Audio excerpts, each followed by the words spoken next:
Whether we are there or not, ITSP Magazine still gets the best stories. Plenty of conferences and events spark our curiosity and allow us to start conversations with some of the world's brightest minds. In person or virtually, Sean Martin and Marco Ciappelli go on location and sit down with them at the intersection of technology, cybersecurity, and society.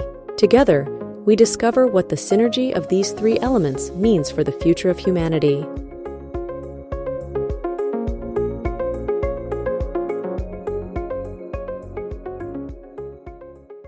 High Trust continues to champion programs that safeguard sensitive information and manage information risk for global organizations across industries and throughout the third-party supply chain, collaborating with public and private sector experts in privacy, information security, and risk management to identify emerging threats and help organizations ensure they take the most effective steps to avoid them.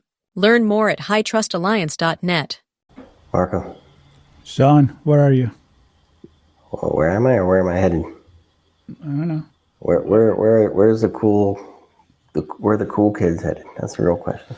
Cool kids? I don't know. I feel like in the UK, London is a place full of cool kids, cool music, a lot of fashion, new movement. It's always been like that. Exactly. You know what else is there? What's that? Black Hat. I know. one of our favorite groups. And for those watching, they see Steve there smiling as we talk about Black Hat in London. Steve, it's good to see you. Good to see you guys as well. And coincidentally, Black Hat is also one of my favorite cybersecurity conferences. So we've got that in common. How surprising. How surprising. You know, that's cool. You know what I was thinking, Steve, is like when we started many years ago, we always made the birthday joke with the ITSP magazine, because it was actually when we got together with the idea of creating it. And we started with the Las Vegas event, and then now it's become not just once a year. We connect with you with a Black Hat Europe, with Sector in Toronto, and I know you just came back from a really great event in Riyadh as well. So I want to start with welcoming you and kind of like getting the picture of how this global presence, because it's becoming a global presence for Black Hat, is working out, and if you need to adapt to certain different topics and culture, or if you have it so special that it works everywhere. Yeah, happy to speak to that. We did just have Black Hat Middle East and Africa last week in just outside of Riyadh. And I was just thinking that when you were saying that Marco, we do probably need to get you guys your own sort of recording studio at all these events at some point, because you've been now nearly to all of the Black Hat events. Exactly. And we always love having you guys there, covering all the things happening at Black Hat. So yeah, a little bit about kind of at a portfolio level of Black Hat. It's 5 events. We've got the flagship original event in Las Vegas that you guys are very familiar with, and it's also happens to coincide with the birthday of ITSP. We've got Black Hat Europe, which is coming up next week in London. We've got Black Hat Asia, which takes place in Singapore. And we've got Black Hat Middle East and Africa, which again takes place in Riyadh. And then the event that you guys were at a few weeks back in Toronto, Sector, which was an event we acquired back in 2019. So it's the 5 events. In terms of how are they alike, how are they different? Generally speaking, we try to have some of the same common elements at a Black Hat event that people are familiar with. So a lot of the content programs are consistent in terms of what they are and their format. So a Black Hat briefing is a Black Hat briefing around the world. Black Hat trainings, Arsenal programs, we've got all of the Black Hat events as well. So there's a lot of commonalities. I think what you need to do when you've got a portfolio of events around the globe is make sure that you're in tune with the local cybersecurity community and market in terms of needs in that part of the world. So we do spend a lot of time from a content standpoint, making sure that the content is relevant to the local market. So over the years, we've increasingly made our boards. We've got editorial boards that review all the content coming in through the call for papers from the community. Those folks are largely from the region, so that we make sure that we're staying in tune there with what the pressing topics are, what needs to be covered.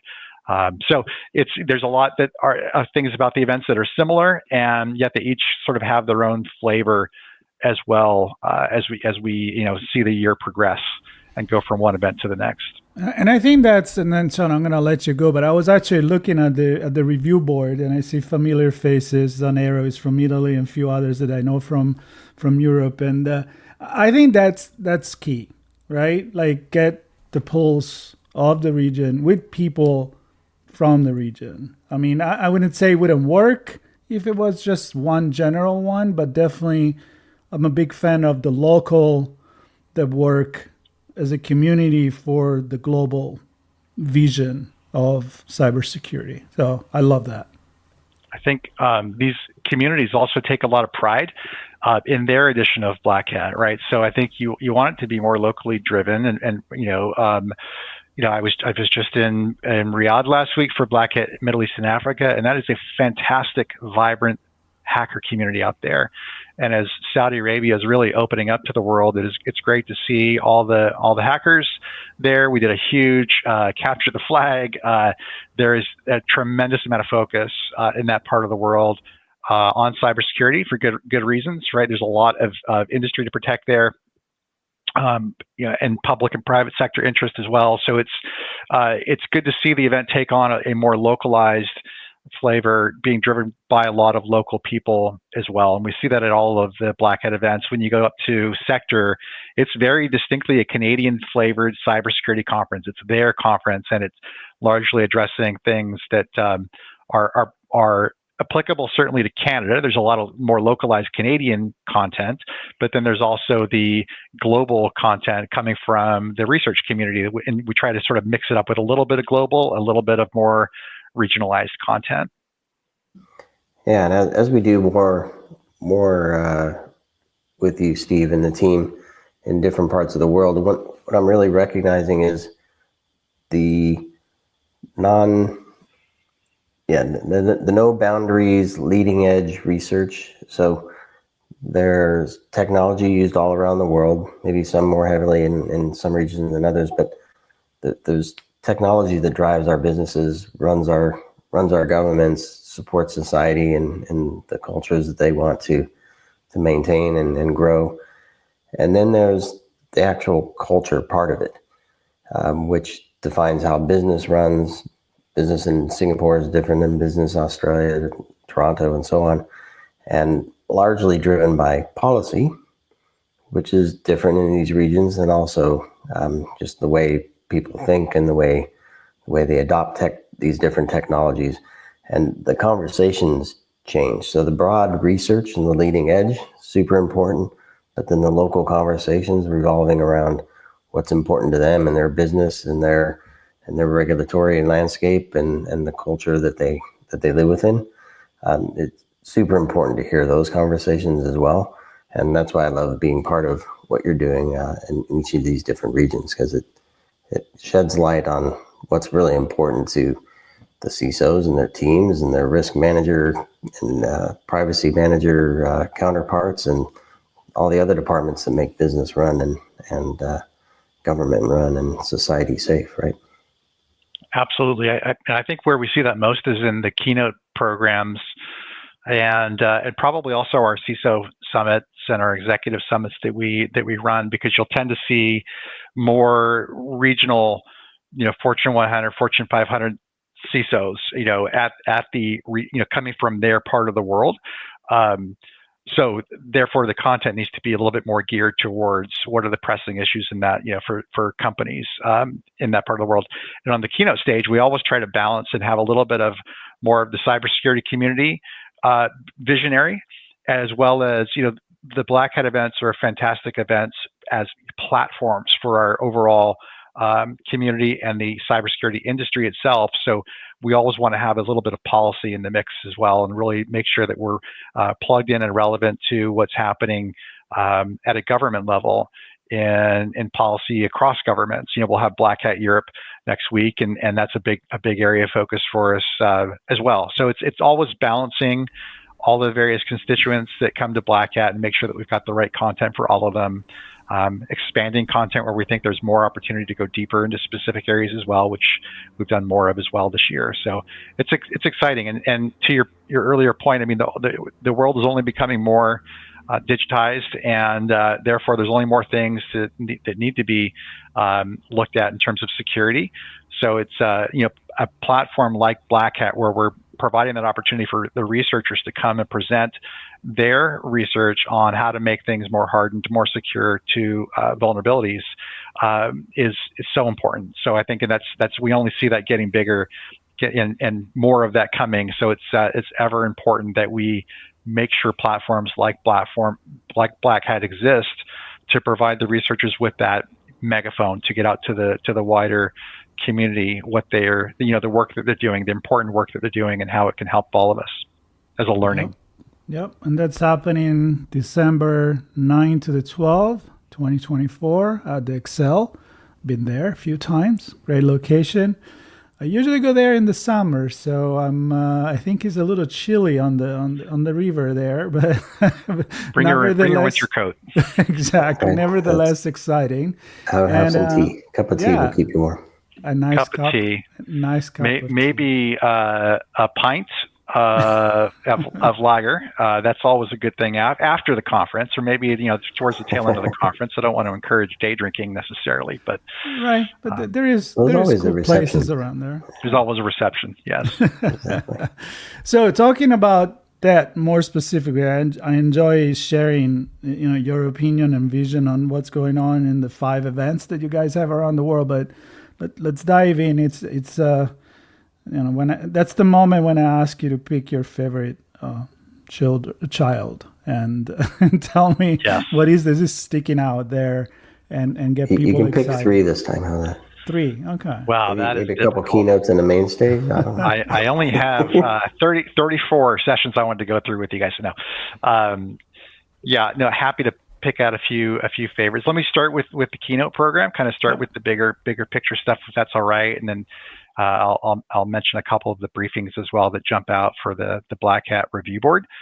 So I'm excited about our keynote program this year. As I mentioned before, we always try to kind of have a little bit of policy, a little bit of some of the more technical visionary talks. So our first one is a little bit of both.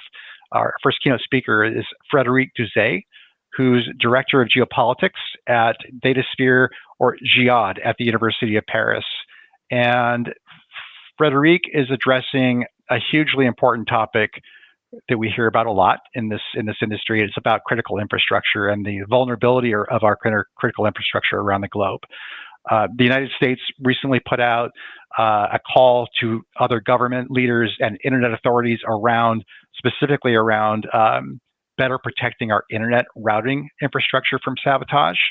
And internationally, the OECD, which is the Organization for Economic Cooperation and Development, is also calling for stepped up security for our underlying internet routing systems. So a pretty technical topic, but also hugely important on a global sort of level.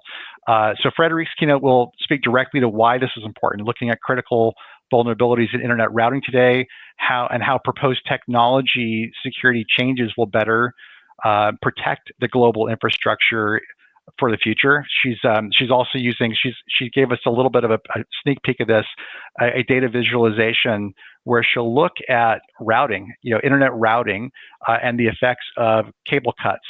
And this is so timely for us because we're just seeing in the news, just in the last few weeks, issues around, the U.S. government's been warning that critical infrastructure was especially vulnerable. We've seen that in the news quite a bit. And in just the last couple of weeks, we've seen attacks in the Baltic Sea as one example. So she's got some real world data visualizations there. She's taking data from Russia and Iran, sort of from recent events. So I think that's going to be super interesting technical talk, but also highly strategic from just the security of our global internet infrastructure. So that's my first favorite talk to call to your attention. And then I think our second keynote is really more of it's focused around cybercrime, and this is a talk that's going to focus squarely on public and private sector cooperation, which we hear that a lot. That's so important. So this is a definite call for greater public and private sector cooperation. Our speaker is Eric Freycinet, and he is Brigadier General with the French Gendarmerie Nationale, which is basically France's national law enforcement agency under the French armed forces. So this is very much focused on the important topic of fighting cybercrime, and kind of what Eric is going to cover in his talk is really, looking at some of the challenges of fighting cybercrime across both public and private sector, providing some insights into, where they're finding successes and where they're still facing a lot of challenges. And he'll come with also some proposals on where he thinks things need to go for the future to better harness public-private sector cooperation in the fight of cybercrime. So, two very different flavored keynotes from two senior level folks from different perspectives. That's always the way we like to sort of frame and set up our keynote program. I love it. Yep, two great sessions there. There's another main stage on Thursday. Yes. Closing out. I'll end with that one, but there's another main stage on Wednesday with Danny. Tell us a little bit about that one. Yeah, so this is a new program for us at Black Hat. It's the Black Hat Main Stage. And the idea here is we want to hear from thought leaders from the cybersecurity industry on important topics, trends, insights, et cetera. So at Black Hat Europe this year, we're going to hear from Danny Jenkins. He's CTO and co-founder of ThreatLocker. And Danny, he's someone who comes from the cybersecurity community, starting out his career in IT, quickly becoming a sought-after ethical hacker, and he's been very much on the topic of supply chain security and sort of why that needs to be always top of mind. We've obviously had a lot of stories in the news over the last couple of years about why that is. So his talk is going to specifically address vulnerabilities and risk management around software and global supply chains. So that talk is happening on December 11th at 12:15. And again, that's on the Black Hat Main Stage, and that's a new program for us at all of the Black Hat events that we're hoping to do more of in 2025 as well. Yeah, he's a good speaker too. We've had him on the show actually, and then the other one is filled with a bunch of people we know on Thursday. You want to cover that one? That's a panel. The Black Hat Lock Notes. Mr. Moss, yeah. Yeah. So I think this is relatively unique to Black Hat, but we like to do a wrap-up session with some members of our Black Hat review board, the people that are selecting the content. And it's always interesting to get their take on, the thought process that went into selecting the content. They see it live. A lot of the review board come to the event and see they like to come and audit the conference and just see how their selections are resonating with the audience and how they see them as well. So it's a chance just to sort of regroup in a public forum on what transpired at the event, any key themes that emerged, any surprises in terms of what they were expecting. So it's just a great sort of a ending point to the conference, and to really make sure that we're focusing all of us, including our audience, on key takeaways and what do they learn from the event and carry that forward in their own with their own businesses. So chaired by Jeff Moss, founder of Black Hat. So that's always a nice wrap-up session to end out the week. Yeah, Jeff, I think he had a full auditorium in Las Vegas. I made a joke. That was like a concert. Yeah, I made a joke. It looked like a concert, and he commented on that because Sean actually took a really nice picture. It looked like Metallica were coming up, and it was crowded and packed, and I think he got an idea. So I don't know. Maybe in the future there'll be music. I don't know. I don't want to. When you're known as the Dark Tangent, you can exactly. You could expect that. It's fun watching the AV teams trying to, to outdo each other. They see the keynote production from one event to the next, and certainly the one in Las Vegas is a big production, and the one I just came from in Riyadh was also a big, lasers and smoke and all the works. So it's always fun.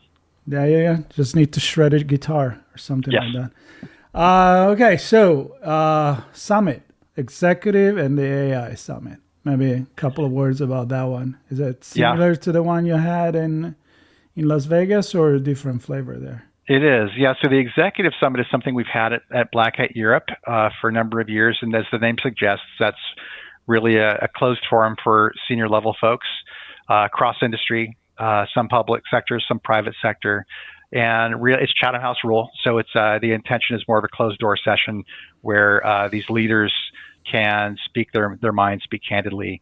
So that's a long-standing program at Black Hat. I think the new thing this year is the AI Summit, and that's a program that we've added to all of the Black Hat events this year, which has been great. So we launched the first one at Black Hat USA, and then we did a follow-on one at Sector, and then this one at Black Hat Europe, and then we are planning to have one at Black Hat Asia next year as well. So it's no surprise, AI is an important topic for us right now in cybersecurity. So it's there's a lot of interest, and this is a way for us to basically expand our conference into 3 days of programming. So it's always been a 2-day conference, and then we would have a miscellaneous summit like the executive summit hanging out on the pre-day. What you'll see at all of the Black Hat events is more targeted, focused conferences on particular industries or particular technology sectors like AI, like cloud computing, what have you. And essentially what'll happen over time is the event becoming a 3-day conference with a lot of options on that pre-day to complement the 2 days of briefings. So AI Summit is a 1-day program. Excited to debut that this year at the event. Registration for it's been strong, and there's a lot of interest, no doubt. We've, of course, also outside of the AI Summit, got a lot of Black Hat briefings that are focusing on AI, and I feel like that's a recurring theme when I'm talking to you guys as well. So we've got a number of briefings that are going to cover AI this year as well. What I like about the summit, and I spent some time in the AI Summit in Toronto at Sector, and kind of to my earlier point on leading edge research from the hacker community in the briefings, the summits are leading edge from a different set of cool kids doing leading edge research on strategy and programs and running a business, connecting all the stakeholders within the business and across public and private sector as well to ensure we're leading things in the right way, not just from a tech perspective, but from a full big picture perspective. So That's right. I'll say it again, the cool kids, they're all on the summit. You know what make it cool too? Just one word is, and I realize it in the last few events, it's not about talking about AI as hype. I feel like they kind of bring it down to, all right, yeah, it's cool, but we don't need to push it just because it's cool. Let's see what it really can do for cybersecurity. And I feel like it's a more tangible technology now than some, magic wand or something that you pull out of a hat. So I really like how the researcher, they bring it down to concrete use of it in our industry. Yeah, I think that's right. I think it's a little bit by design as well. I mean, I think it's always going to be that, the Black Hat briefings are more technical. So we'll tend to see, we've got a lot of coverage of AI in the Black Hat briefings, but it tends to be more around vulnerabilities in the systems, leveraging the inputs into AI, large language models to trick the AI and to doing something malicious. So you see a lot of that. There's a few of those sessions actually in the lineup at Black Hat Europe. But then to your point, Marco, I think the summit is geared towards being a bit more strategic and kind of a little bit bigger picture, but still very content focused. That's always going to be the case at a Black Hat event. Everything we do is going to be heavy content, but you've got different perspectives on that, from the hardcore technical community that likes to hit the briefings and the trainings to the audiences that attend our summits, which tend to be like more managerial up to executive levels, really trying to get their arms around what they need to know with AI coming into their company, because it's coming. It's already in their business. What do they need to be aware of, planning for, leveraging as well? There's a lot of cybersecurity that's leveraging AI for quicker, better responsiveness. So it's all of the above. Really a more strategic look at the same topic, and for complementary but different audience sets. Yeah. Yeah, and speaking of AI, there was a couple that caught my attention. There's one, LLM-botomy. That's one of mine as well, mainly because of the name. I thought that's just a great name for a session. That one caught my interest as well. Yep. So that one I think will be worth checking out. The other one is a double AI agent, which you probably flagged as well. Anything that makes is both connected to like humans and brains and things like that. So putting AI in the form of a human, the way we think, is always interesting. That last one that you mentioned, the double AI, that was one that caught the attention of our Black Hat review board as well. I always like to, as you guys know, stay tuned on what's getting a lot of discussion and interest from the review board, and that one stood out as well, kind of looking at a vulnerability in AI systems where they're able to effectively trick the AI and weaponize the Gen AI application to launch attacks inside the system, which I thought was really interesting. And then the other one, the LLM botomy, I thought was really cool. Actually that one's looking at more traditional sort of security of the AI, looking at Trojan backdoors. I think defending against Trojan backdoors, malicious using basically malicious modifications inserted during the training life cycle to trigger. That are triggered when the AI gets specific input. So that one's a little bit of a different view on things, but also super interesting. Now, I gotta say they got creative with the name, because I can see on Wednesday there is a Luca Bongiorni, definitely Italian, that says the title is Pizza Bite and Bruschetta Board, the hardware hacking toolkit. So I should have flagged that one just for the food. Exactly. I know, Sean, that would have got your attention, but I actually noticed that. So you're welcome. I appreciate the creative titles. Like, for a while we would see people trying to sort of game the system and use a lot of numbers or characters in their titles to get, they knew it was alphabetized and they wanted to be at the top of the stack. But now I see people putting the researchers putting some good thought into a good creative title to get people's attention and keep us all maybe with a little help. Who knows? Help from a double AI agent friend. You never know. That's right. That's probably true. Well, there's also AI War Game, which is not super creative, but that would definitely get my attention.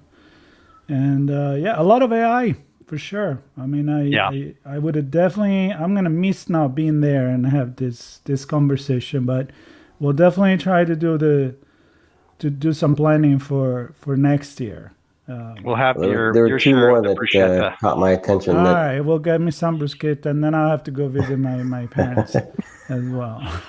There are two more that caught my attention. I just grabbed a couple that reminds us that while AI gets a lot of attention, we still have to be grounded in everything else. And to your point on the keynotes, in industrial control and critical infrastructure. One is called the bugs in your bootloaders, embedded device, secure boot fails, and how to fix them. Doesn't get any more important than at the time things turn on, right? Absolutely. And wherever they may be embedded in, especially in critical infrastructure. So that one caught my attention. And the other is, this stuff crosses a wire a lot in different protocols. So there's one called breaking Matter vulnerabilities in the Matter protocol, which I'm not familiar with what the Matter protocol is. Clearly it's used for something important and has vulnerabilities, and we need to know what that looks like as well. So systems and hardware and protocols, all still very important stuff. So I'm glad to see research in those areas continue, not everybody just jumping on AI. That's the cool thing. That's a good point, Sean. And there's one more that I'll add to the pile that was also one that was on the radar of our Black Hat board, and it's called SysBumps: Exploiting Speculative Execution and System Calls for Breaking KASLR in macOS for Apple Silicon. So as I understand it, this session is all about Apple making a switch from Intel and ARM chips to their own silicon. And so I think what this session is going to really focus on is an in-depth security analysis of the latest Apple silicon-based Mac OS system. So that's, I think, very interesting. And to your point, non-AI, and just focus on a lot of those security, fundamentals that Black Hat is really, known for. And certainly, Mac using new chips, and understanding the vulnerabilities there. I think that's going to be a popular session as well. Yep. A lot of good stuff. Well, it's always a fun time. Of course, there's Hallway Con, right, where you get to hang out with all these people and have conversations specific to what's in your own head, possibly triggered by something the speaker said or a panel said, and makes you think differently, right? That's for Marco and I. That's what it's all about for us. If you make you think about what's going on, that's a good thing.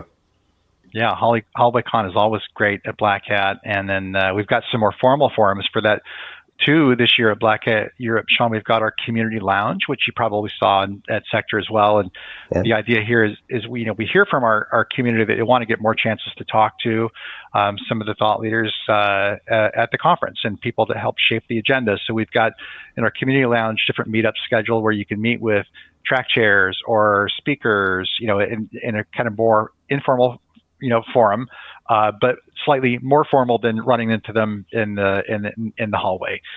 So that's a nice new addition to Black Hat Europe this year. I met some of I don't want to say the most amazing people there, but I met a lot of people in the community forum in Toronto at Sector. Yep. And last but not least, all the business hall that you're going to have there. So that's will make this happen, right? All the sponsors and the business, and we lost Sean on that one, but we can keep going. Oh, here it is. I thought you disappeared. So thank you to them, of course, and I feel like it's always it's always exciting. Like a lot of people may think just you walk through the business hall in this event and it's kind of like, oh, they're just trying to sell me something.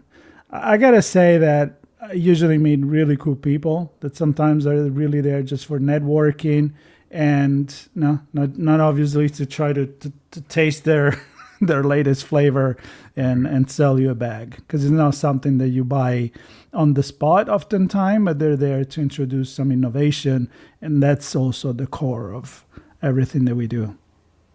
I think the smart exhibitors at Black Hat, and we have a lot of them, they know that our audience is always hungry for content, so they do bring more technical resources to staff their booth, so they're having a more meaningful conversation.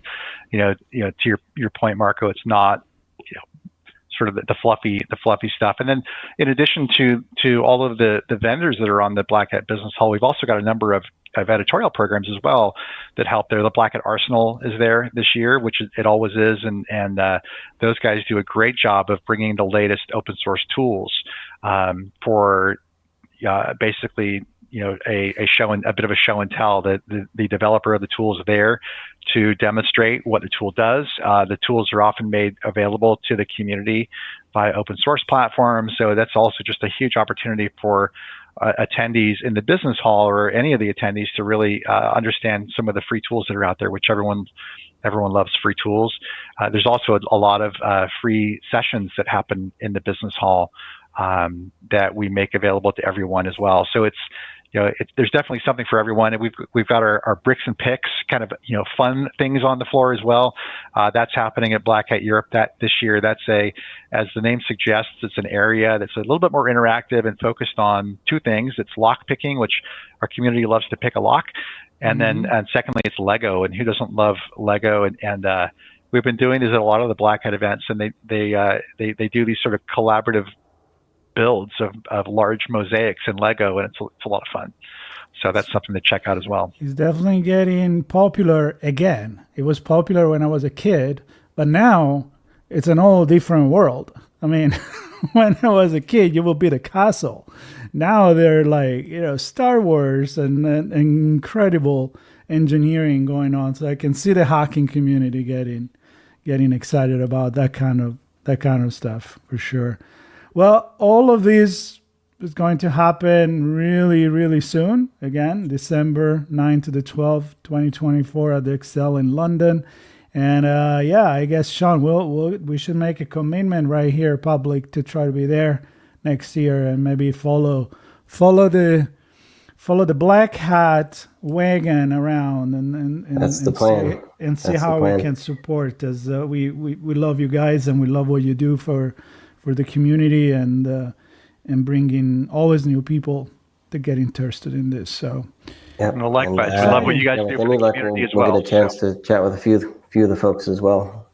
Yeah, that's great. So very good. Very good. So best of luck.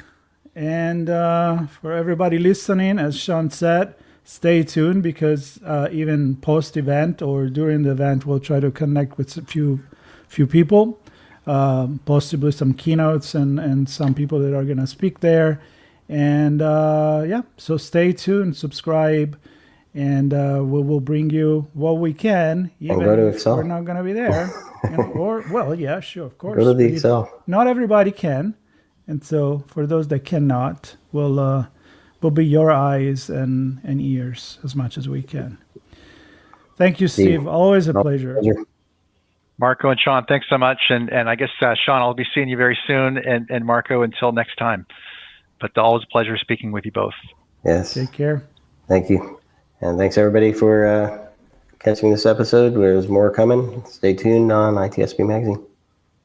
High Trust continues to champion programs that safeguard sensitive information and manage information risk for global organizations across industries and throughout the third-party supply chain, collaborating with public and private sector experts in privacy, information security, and risk management to identify emerging threats and help organizations ensure they take the most effective steps to avoid them.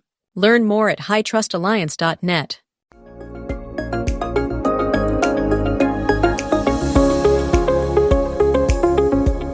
We hope you enjoyed this episode of Sean and Marco's on-location event coverage conversations.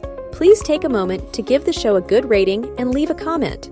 Remember to share this podcast with your friends, family, and colleagues. Come back for more conversations and follow Sean Martin and Marco Ciappelli as they continue their journey toward redefining cybersecurity and society.